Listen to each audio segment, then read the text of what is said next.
Hello students. I hope आपने buffer solution buffer action का study किया होगा, राइट? और अच्छे से लर्न किया होगा, right? So today we are going to discuss about application of buffer solution. Okay, let's start. Application of buffer solution. Buffer solution finds extensive application in a variety of field. Some of its application are given. Okay, इनका कहने का मतलब है कि हमारा जो buffer solution है, ठीक है, उसके बहुत सारे यूज है हमारे इंडस्ट्रीज में, ठीक है, अलग अलग फील्ड्स में, राइट?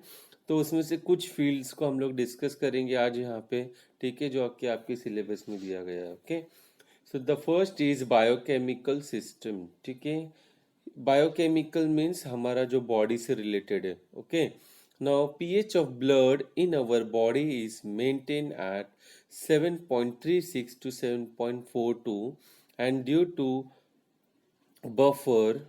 ठीक है, अभी इन्होंने क्या बोला है कि हमारे बॉडी में जो हमारे ब्लड का पीएच है, ठीक है, 7.36 to 7.42 ये मेंटेन होता है हमारा. ठीक है, तो ये किसकी वजह से होता है? बफर की वजह से होता है. बफर उन्होंने दिया है, क्या कॉम्बिनेशन है?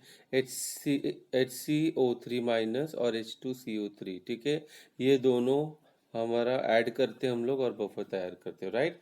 Now, a mere change of 0.2 pH units can cause death. ठीक है, अगर 0.2 pH का भी चेंजेस होता है तो डेथ हो सकती है इंसान की. ठीक है, now the saline solution used for intravenous injection must contain buffer system to maintain the proper pH of the blood. ठीक है, अभी जो सलाइन वगैरह देते, देखो कोई पेशेंट रहता है उनको सबको सलाइन लगता ही है. ओके,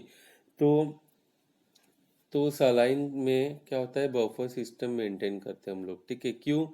ताकि हमारे ब्लड का पीएच क्या होना चाहिए? वेरी नहीं होना चाहिए. ठीक है, जो है वही कांस्टेंट रहना चाहिए, राइट? अगर आपने देखा ही अभी 0.2 पीएच का भी चेंजेस होता है अगर, ठीक है, तो डेथ हो सकती है पेशेंट की. Okay, now the second one is agriculture. ठीक है, एग्रीकल्चर आपको पता है यहाँ पे क्या है? सॉइल का पीएच सबसे इम्पोर्टेंट रहेगा. ओके, अगर आपके सीड को अल्केलिनिटी चाहिए और अगर आपका सॉइल एसिडिक है तो आपका सीड क्या हो जाएगा? मर जाएगा. ओके, क्रॉप आएंगे ही नहीं उसमें. So now let's see for agriculture.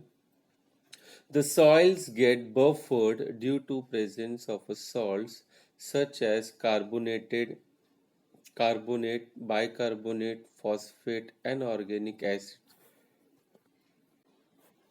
Okay, and organic acids. The choice of fertilizers depends upon the pH of soil. ठीक है, तो अब इन्होंने क्या बोला है? ये जो बफर हम लोग सॉइल्स को बफर करने के लिए क्या क्या यूज करते हैं? Carbonate, bicarbonate, phosphate and other organic acid. ठीक है, तो अभी ये हम लोग कैसे चूज करेंगे? Depends on the soil. ठीक है, जो सॉइल का प्रॉपर्टी है उसके अकॉर्डिंगली हम लोग क्या करेंगे? ये यूज करेंगे. Okay, now industry. Buffer play an important role in paper, dye, ink, paint and drug industry. ठीक है, अभी पेपर इंडस्ट्री है, डाई इंडस्ट्री है, यानी कि कलर वाली इंडस्ट्री जहाँ पे कलर्स प्रिपेयर करते हैं, इंक इंडस्ट्री, पेंट इंडस्ट्री. ठीक है, ड्रग मीन्स मेडिसिन बनते हैं वो सब में. ठीक है, तो ये सारे इंडस्ट्री में बफर्स यूज होता है. क्यों? To maintain the pH of the product. Okay, now medicine. अभी जो हमने ड्रग इंडस्ट्री देखा वो मेडिसिन में ही आता है. ओके, तो मेडिसिन में कौन से उन्हें एग्जांपल्स दिए?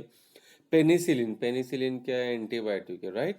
सो penicillin preparations are stabilised by addition of sodium citrate as buffer. ठीक है, जब हम लोग पेनिसिलिन प्रिपेयर करते हैं, राइट, एंटीबायोटिक, तो वहाँ पे हम लोग क्या करते हैं? सोडियम सिट्रेट को ऐड करते हैं as a buffer. Okay, now, when citric acid is added to milk of magnesia, magnesium citrate is formed, which is a buffer. ठीक है, अभी मिल्क नहीं है, ये मिल्क ऑफ मैग्नीशिया है. ओके, तो मिल्क ऑफ मैग्नीशिया में जब हम लोग सिट्रिक एसिड ऐड करते हैं तो क्या हो जाता है? वो बफर बन जाता है. कैसे? मैग्नीशियम सिट्रेट फॉर्म होता है इसके लिए.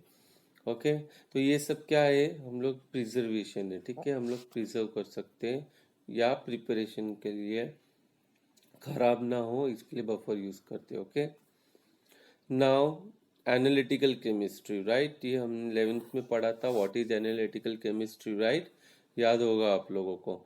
इन qualitative analysis a pH of 8 to 10 is required for precipitation of cations 3A group, okay, ये हमने आई थिंक डिस्कस किया था, राइट। तो अभी इन्होंने क्या बोला है कि अगर आपको ग्रुप 3A के जितने भी कैटायंस है उनको प्रेसिपिटेट करना है तो पीएच कितना चाहिए, 8 to 10 पीएच होना चाहिए, ठीक है। तो अभी वो उधर भी हम लोग बफर सॉल्यूशन ऐड कर सकते हैं, ठीक है, कम ज़्यादा करने के लिए। Now it is maintained with the use of NH4OH plus NH4Cl buffer, ठीक है। ये हम लोग ने प्रैक्टिकल्स में यूज़ करेंगे तब आपको समझ में आ जाएगा, okay. Now here you have and with your application of buffer solution, okay. तो एग्जाम में अगर आता है आपको तो पांचों के पांचों आपको एप्लीकेशन लिखना है, right.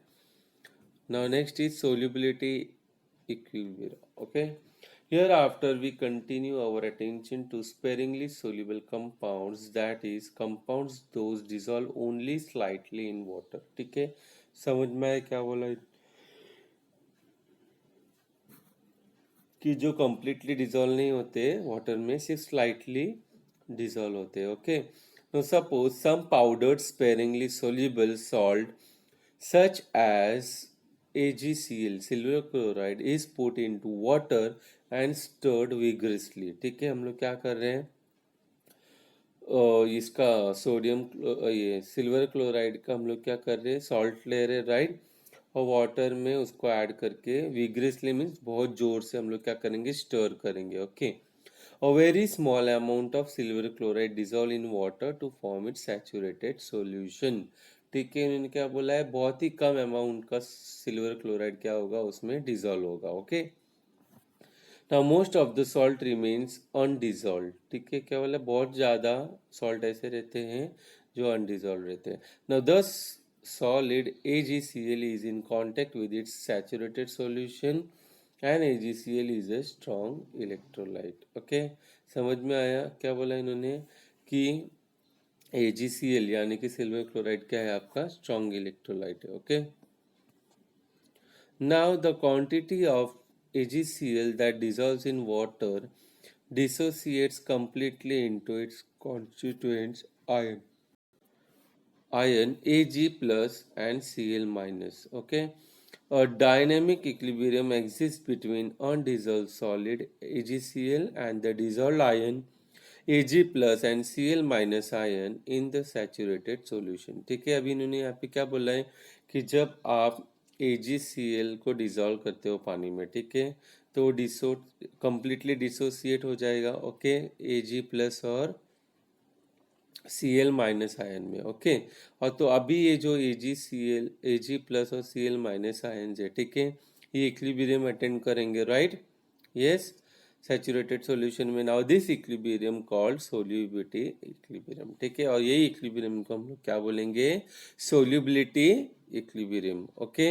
And the reaction can be given as, जो नीचे रिएक्शन दिया है, AgCl, okay, with forward reaction and reverse reaction, जिसको हम लोग इक्विलिब्रियम भी बोलते हैं, okay, gives Ag plus and Cl minus ion, okay. अभी इसको ही हम लोग एक्सप्रेस कैसे करेंगे, the expression for its equilibrium constant is K equals to Ag plus Cl minus upon AgCl, ठीक है, प्रोडक्ट अपॉन रिएक्टेंट, ये याद रखना कभी भी, ओके। समझ में आया आपको ये, ठीक है। ये क्या है आपका रिएक्टेंट, ये क्या है आपके प्रोडक्ट, ठीक है। तो ये आपने ऊपर लिखा और ये AgCl आपने नीचे लिखा, ठीक है। और ये क्या है आपका कांस्टेंट है, कौन सा कांस्टेंट है, इक्विलिब्रियम कांस्टेंट, ओके। चलो next, now for the general salt solubility equilibrium, ठीक है। अब वो तो हो गया, हमारा एग्जांपल था AgCl सिल्वर क्लोराइड का, ओके। अभी जर्नल सॉल्ट के लिए देखते हैं जर्नल फॉर्म में, ताकि आप कोई भी उसमें एग्जांपल ले सकते हो, okay.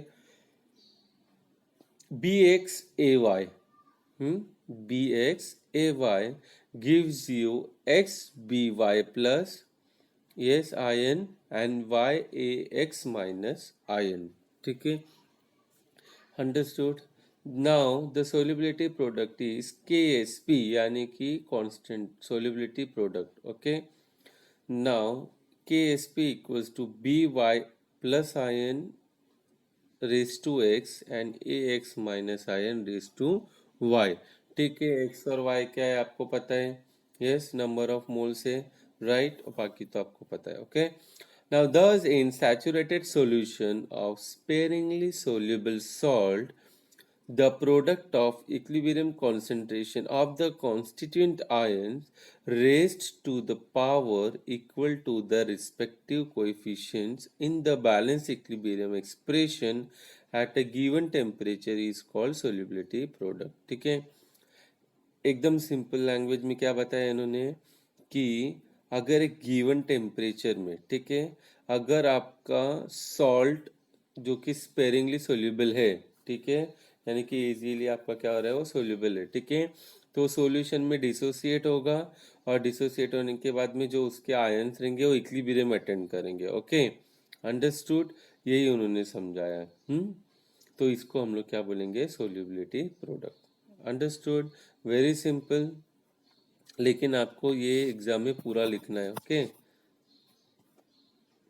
Now here in from this figure you can understand the solubility product easily. Okay. ये आपका क्या है, AgI. ठीक है, सिल्वर आयोडाइड. ठीक है. तो अभी ये क्या दे रहा है आपको, जब वाटर में डिजोल्व हो रहा है तो Ag प्लस और A माइनस आयन. ठीक है. आप यहाँ पे देख सकते हो जो वाइट कलर के बॉल्स है वो क्या है, सिल्वर है, और जो रेड कलर के वो आयोडीन है. ओके. तो आप देख सकते हो कि ये जो आयोडीन और यहाँ पे सिल्वर है ये कैसे यहाँ पे एक दूसरे के साथ में अरेंज्ड है, राइट, वेल अरेंज्ड है यहाँ पे. तो अभी यहाँ पे इस चीज को हम लोग क्या बोलेंगे, सोल्युबिलिटी प्रोडक्ट. ओके. अंडरस्टूड. क्योंकि यहाँ पे क्या कर रहा है, ये इक्विलिब्रियम अटेंड कर रहा है, इसलिए हम लोग इसको सोल्युबिलिटी प्रोडक्ट बोलेंगे. ओके. और इसके लिए हम लोग सोल्युबिलिटी प्रोडक्ट कैसे लिखेंगे, KSP equals to Ag plus A minus. Okay. Very simple, समझ में आ गया आप लोग को. नाउ फ्यू एग्जाम्पल्स, आपको एग्जाम में एग्जाम्पल्स लिखने होते हैं, राइट. तो 3 एग्जाम्पल है यहाँ पे. First is for barium sulphate. Okay. BaSO4 which will give you Ba2 plus SO4 2 minus. ठीक है. ये जो ऊपर 2 माइनस 2 प्लस लिखा है ये सब आपको ध्यान से लिखना है. It is very important. अगर आप वो नहीं लिखते हो तो मतलब आपका आंसर रॉन्ग हो जाएगा. Okay. and KSP equals to Ba2 plus SO4 2 minus. Okay. और अभी CaF2 के लिए देखते हैं हम लोग ने क्या मिल रहा है, Ca2 plus 2F minus. Okay. So your solubility product is KSP equals to Ca2 plus F minus raised to 2. ठीक है. तो ये याद रखना F minus raised to 2 है. ठीक है. और जबकि आपका ऊपर सल्फेट क्या था, SO4 2 माइनस, तो ऐसे गलती मत करना. ठीक है.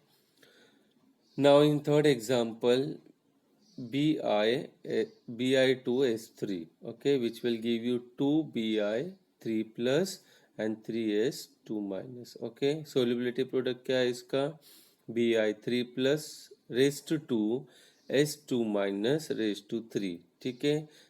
अंडरस्टूड. समझ में आया. तो आपको जो मैंने इसलिए एकदम टर्म्स आपको कैल्शियम, हाँ, फ्लोरियम ऐसे नहीं बोल रहा था मैं. ठीक है. फ्लोराइड वगैरह आपको Ca2 प्लस Fi माइनस क्यों बोल रहा था, आपको समझ में आ गया होगा. क्योंकि मुझे आपको जो आयंस थे वो बताने थे. ओके. 2 माइनस आयन से 3 प्लस आयन से, ताकि आप कंफ्यूज ना हो. कुछ बच्चे ऐसे जो कंफ्यूज हो जाते हैं. ओके. तो आपको जो दिया है एज इट इज ही आपको लिखना है, no modifications. Okay. So if you don't want to modify in exam you have to write and learn. Okay. Understood. लिख के लर्न करना है आपको सबको, अच्छे से लिख के लर्न करना, and you have to give the test. Okay. Thank you so much.